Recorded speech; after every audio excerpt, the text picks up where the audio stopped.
Hello, I'm going to explain how to clean your dispenser drawer in your washing machine. First, remove by pulling sharply towards you. With this out, you can see the main wash compartment, the fabric conditioner compartment and the pre-rinse department. You can remove the fabric conditioner cover cap, which allows you to see the tube underneath.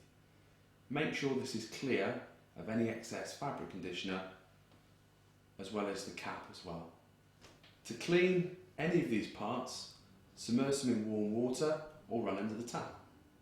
To clear the fabric conditioner pipe, run under the hot tap until it's clear.